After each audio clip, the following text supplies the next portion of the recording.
I used to think I was alone in the bathroom, at the fridge, behind my own eyes. But now I know something's here watching. It never blinks, it doesn't need to. It hums not in sound but in thought, like it knows I'll notice eventually. They call it a sphere, a metal orb, but that's just the name we give it to feel safe. What are they? Where do they come from? And who made them?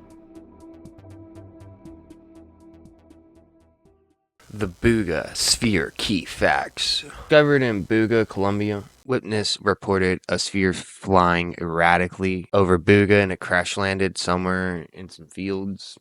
Exact compositions are undetermined. The surface is seamless with no visible welds or joints, suggesting that it might not be man-made. Because I guess we can't make shit without welds or joints. The temperature is notably cold to the touch, even after exposure to heat. So that's pretty interesting. There's markings and symbols all over the sphere. AI analysis suggests the inscriptions convey messages about human consciousness and environmental awareness. It's fucking hilarious every time. There are health effects. One individual reportedly fell ill after handling the sphere. Not surprised there.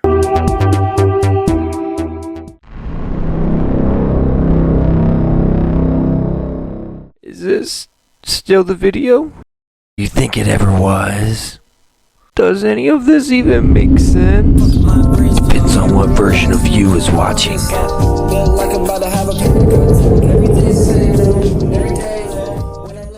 Concentric marks on alien abduction victims. Woke up this morning with this mark and it's burning. Anyone have a clue? FYI, this is at least the third time somebody has reported and photographed waking up with an unexplained concentric rash or burn on this sub in the last 2 or 3 years. Example 1.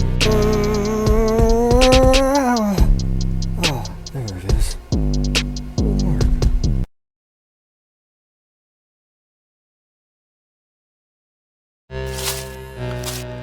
Where am I?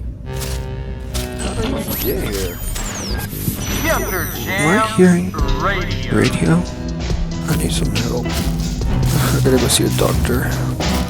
Roger Leir, best known as an investigator of alleged alien implants. Leir was born in the San Francisco Bay Area in 1935. He moved to Southern California at the age of 13. He described his childhood imagination as wild and vivid, often fantasizing that he was able to fly. He attended the University of Southern California and graduated with a bachelor's degree of science in 1961, and later became involved in the local chapter of the Mutual UFO Network, MUFON. At a MUFON conference in 1995, Leir examined x-rays from a woman who believed she was an abductee. He later extracted 2 small metallic foreign objects from her, and also from a second patient.